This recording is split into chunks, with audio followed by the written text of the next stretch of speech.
En esta segunda sección de la clase vamos a estar viendo cómo calcular las entalpías desconocidas para una serie de procesos específicos. El primer tipo de proceso que vamos a estudiar son aquellos que involucran cambios de presión a temperatura constante.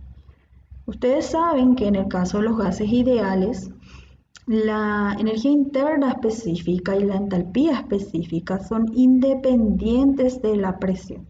Por tanto, para gases ideales, el cambio de energía interna específica y el cambio de entalpía específica son iguales a 0. Esto, entonces, es aplicable para un gas bajo un cambio isotérmico de presión, excepto para aquellos gases a temperaturas muy inferiores a 0 grados o presiones muy superiores a una atmósfera, ¿verdad? Que sabemos que en esos casos se alejan mucho de ser ideales. En el caso de gases, entonces, que están alejados de ser ideales, o sea, gases reales, ¿verdad? O que se someten a cambios de presión grandes, ¿sí?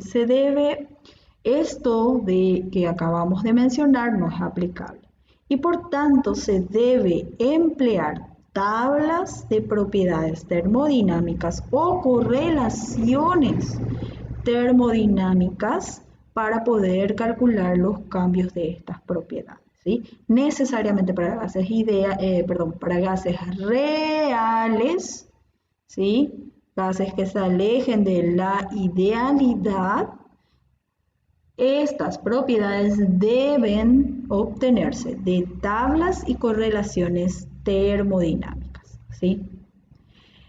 Ahora, experimentalmente se observó que la energía interna específica es casi independiente, al igual que el volumen específico, de la presión en el caso de sólidos y líquidos a una temperatura fija. Entonces, si la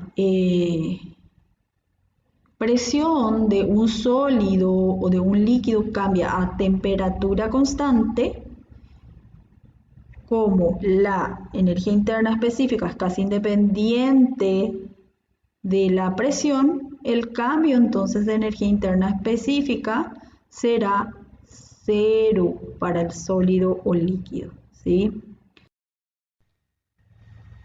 Y en el caso de la variación de energía de entalpía, nosotros sabemos justamente que el cambio de entalpía específica es igual al cambio de energía interna específica más delta P por V, ¿verdad? Si entonces estamos hablando de un sólido o un líquido que sufre cambio de presión a temperatura constante, esto es 0, ¿verdad? Y dijimos que está experimentalmente demostrado, ¿verdad? Que el volumen específico también es prácticamente independiente de la presión, ¿verdad? Entonces, para cambios de presión a temperatura constante, incluso esto puede salir del delta y simplemente el delta H para un sólido o un líquido quedaría reducido a volumen específico por delta P, que es lo que podemos apreciar acá, ¿sí? Bien, este entonces es el primer tipo de procesos que podemos tener, ¿está?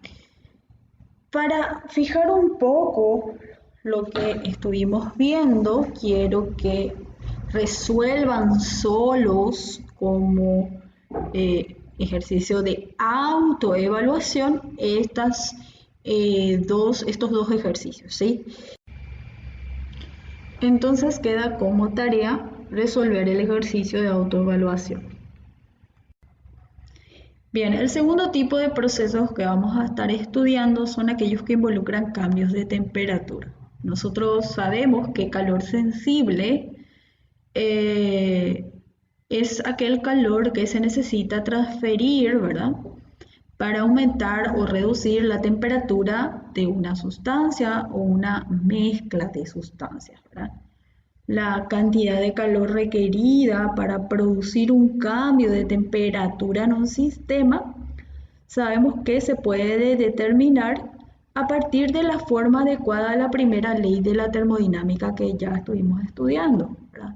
Si es que despreciamos el trabajo de flecha, los cambios de energía cinética y energía potencial del sistema, por ejemplo, el balance de energía quedaría Q igual a cambios de energía interna en el caso de hablar de sistemas cerrados y Q igual a cambio de entalpía en el caso de hablar de sistemas abiertos.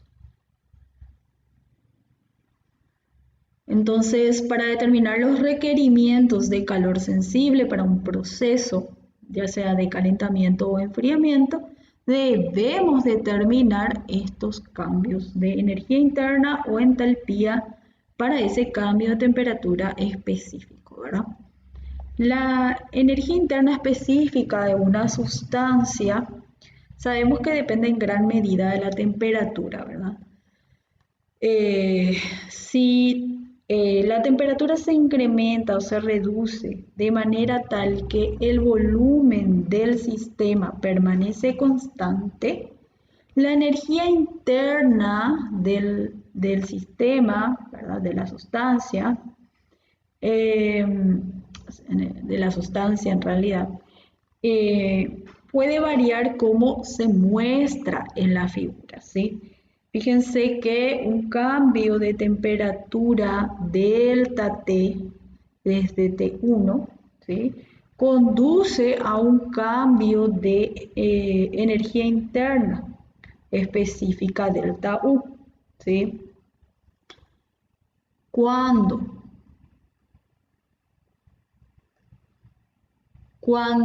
la delta T se hace tender a cero,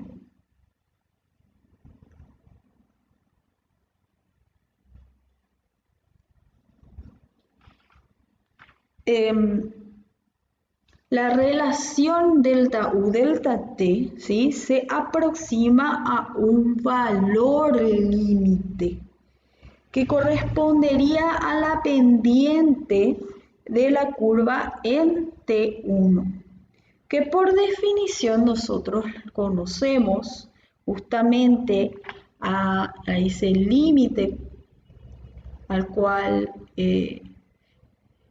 o sea, conocemos a ese límite cuando delta T tiende a cero de esta relación, conocemos por definición a eso como la capacidad calorífica de la sustancia a volumen constante, ¿sí? Esta es la definición de la capacidad calorífica a volumen constante. Voy a poner, dado que depende de la temperatura, la capacidad calorífica a volumen constante la pondré así, ¿sí? Entonces, esta es la definición, por tanto, de la capacidad calorífica a volumen constante, ¿sí? Fíjense cómo la gráfica de la energía interna funciona a la temperatura, por lo general no es una línea recta, es que se ve, es función de la temperatura, ¿sí? Por eso la puse como función, ¿está bien? Y corresponde a la pendiente de la curva, ¿sí? Según entonces esta ecuación, el cambio de energía interna para un incremento de temperatura desde una temperatura T hasta una temperatura T más de T a volumen constante va a ser dado, por tanto, por esta expresión. Fíjense, tiene que ser entonces el cambio de energía interna específica es igual a la integral desde los límites de temperatura de la capacidad calorífica volumen constante por dT. ¿Sí? Bien, ahora, ¿qué pasa si tanto el volumen como la temperatura de la sustancia cambian? ¿Sí? ¿Cómo calculamos el cambio de energía interna? En el caso que tanto el volumen como la temperatura cambien, podemos dividir el proceso en dos pasos. Un cambio en el volumen, por ejemplo, a temperatura constante, y un segundo cambio de temperatura a volumen constante. O sea, sería, por ejemplo, la sustancia A, que se encuentra a una temperatura y un volumen específico 1, pasaría a un primer estado que estaría a la misma temperatura, pero a otro volumen específico. O sea, tendríamos un primer cambio que sería cambio de volumen a temperatura constante, y la sometemos a un segundo cambio que sería un cambio ya de temperatura, pero en este caso sí a volumen constante. Fíjense que si la sustancia cambiara, entonces pasara de ese estado a este estado, ¿verdad? Sería la trayectoria real. Nosotros podríamos determinar una trayectoria hipotética en la que primero la sometemos a un cambio de volumen a temperatura constante y luego un cambio de temperatura a volumen constante. Este cambio tiene asociado un cambio de energía interna, este tiene asociado un cambio de energía interna. El cambio de energía interna del proceso va a ser igual a la sumatoria de los cambios de energía interna de cada uno de los pasos, ¿verdad? ¿Sí? Entonces, de esa manera podríamos determinar el cambio de energía interna, de la trayectoria también, ¿verdad? De la trayectoria real, ¿verdad?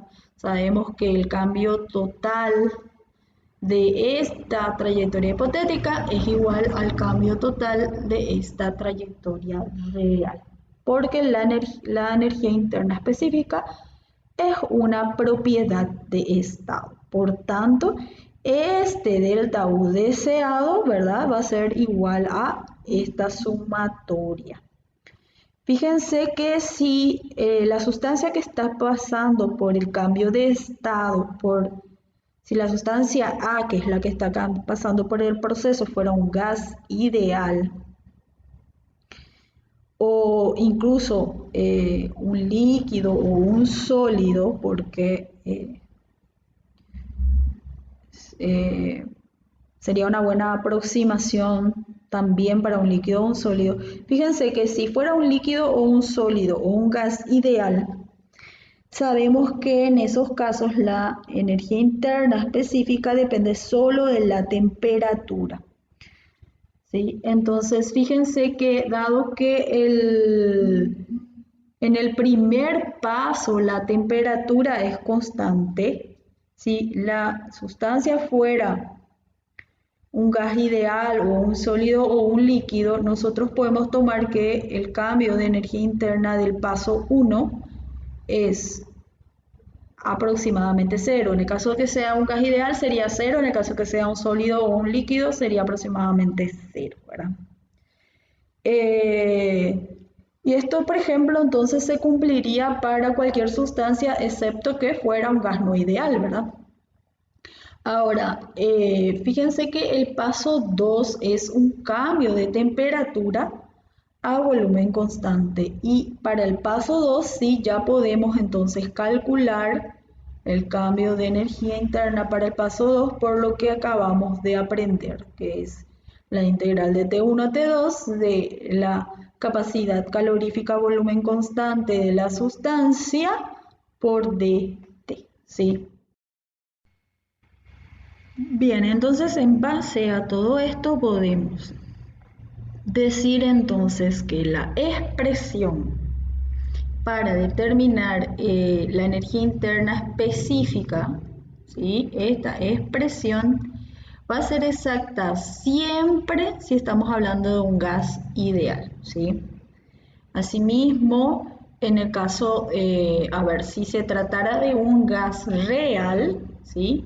La expresión solamente es una buena aproximación en el caso de que el volumen sea constante. Si el volumen es constante, no es constante, entonces no se puede aplicar la expresión para gases reales y deberíamos de ver datos de tablas y correlaciones termodinámicas.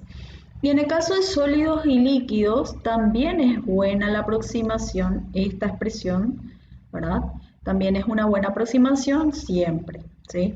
Ahora, CB puede igualarse a Cp y ser reemplazado por la capacidad calorífica a presión constante, siendo esto una buena aproximación si el fluido es incompresible, ¿sí? O sea, si el volumen inicial y el volumen final del proceso son iguales, o si el volumen luego del proceso es constante. Ojo que esto no es lo mismo que volumen constante, ¿sí? Entonces, esta presión va a ser una buena aproximación siempre. Y en el caso de que en el proceso el volumen permanezca constante o el volumen inicial y el volumen final sean los mismos, también se puede usar como una muy buena aproximación esta expresión en la cual el CB se reemplaza por el CP, ¿sí? Perfecto. Ahora veamos cómo calcular las entalpías desconocidas para estos procesos que implican cambios de temperatura. Para ello vamos a suponer que se calienta una sustancia, ¿sí? A presión constante, ¿sí? Y que se tiene como resultado un delta H resultante. Al igual que la energía interna específica, nosotros sabemos que la entalpía depende en gran medida de la temperatura. Entonces, si delta H es el cambio de entalpía específica para un incremento de temperatura a presión constante de un valor T a un valor de T más delta T, entonces, así como estuvimos analizando para la energía interna específica, conforme la delta T se aproxime a cero, la relación entre el cambio de entalpía específica y el cambio de temperatura tiende hacia un valor limitante, ¿sí? Que conocemos como, o que está definido como la capacidad calorífica a presión constante de la especie, ¿sí? Que se define entonces de esta forma, la capacidad calorífica a presión constante, entonces la podemos definir como el límite, ¿sí? El valor límite al cual tiende esta relación cuando la delta T tiende a cero, ¿sí? Bien, entonces tomando en cuenta esto, ¿sí? El cambio de entalpía específica para un cambio de temperatura a presión constante desde un valor de T a T más dt, entonces sería igual a la capacidad calorífica a presión constante de la especie, ¿sí? Por dt, ¿sí? Entonces, tomando en cuenta esto, si el cambio de temperatura va de una temperatura 1 a T2 a presión constante, ¿sí? El cambio de entalpía específica de ese proceso sería igual a la integral de T1 a T2 de la capacidad calorífica a presión constante por dt, ¿sí? Bien, ahora, ¿qué pasa?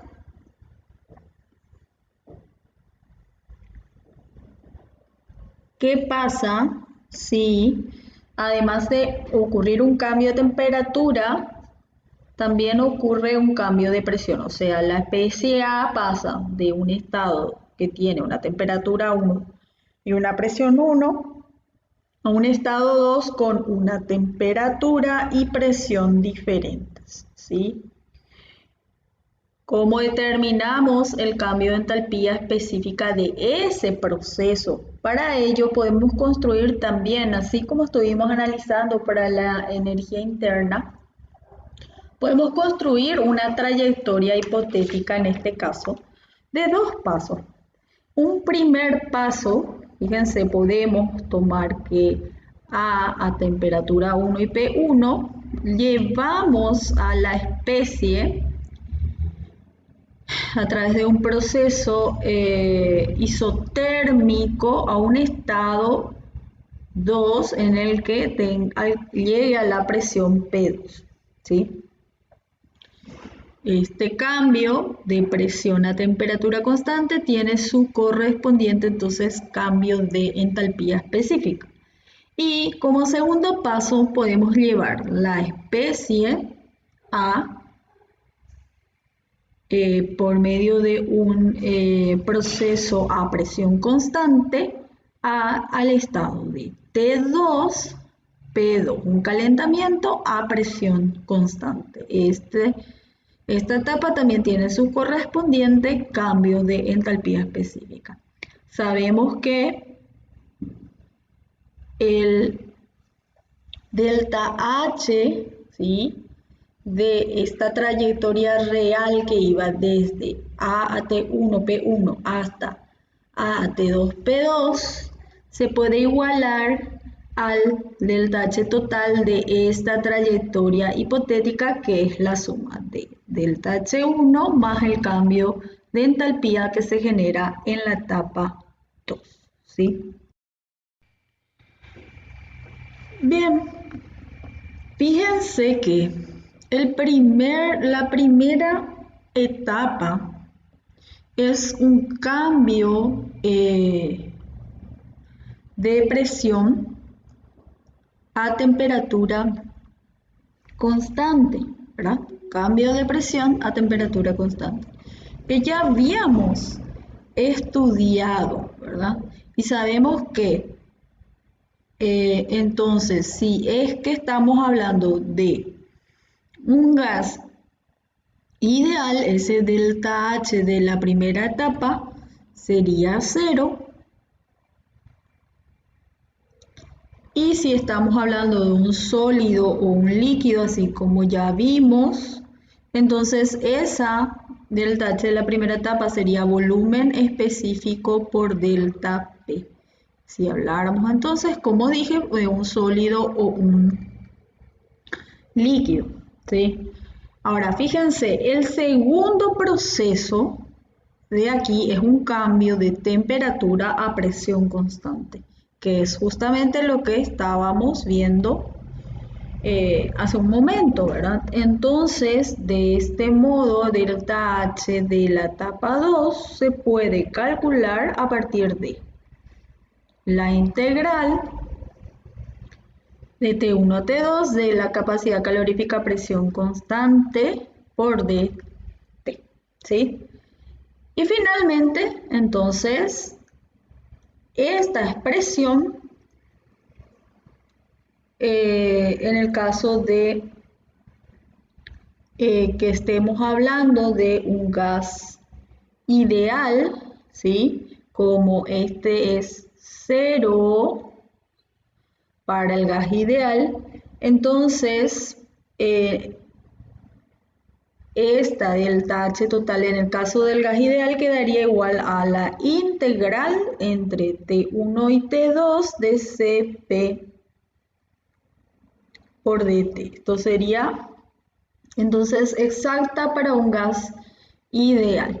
En el caso de tener un sólido o un líquido, entonces fíjense que el delta H total sería la sumatoria, por tanto, de delta H1, que dijimos que era V por dP, y más, en este caso, la integral entre T1 y T2 de Cp T por dt. Esto sí, estamos hablando de un sólido o de un líquido, ¿sí? Bien. Entonces, a modo de resumen, tenemos por tanto que si tenemos si hablamos entonces del gas ideal, el cambio de entalpía para un proceso en el que tenemos un cambio de temperatura va a ser igual siempre a esto, ¿sí? Esa expresión siempre va a ser exacta para el gas ideal. Ahora, si hablamos de un gas real, esta expresión solo se cumpliría en el caso de que la presión sea constante. Solamente en ese caso esta expresión nos permite calcular el cambio de entalpía específica para un gas real. Si es que la presión no es constante, entonces, y tenemos un gas real, tendremos que necesariamente recurrir a las tablas termodinámicas, ¿sí?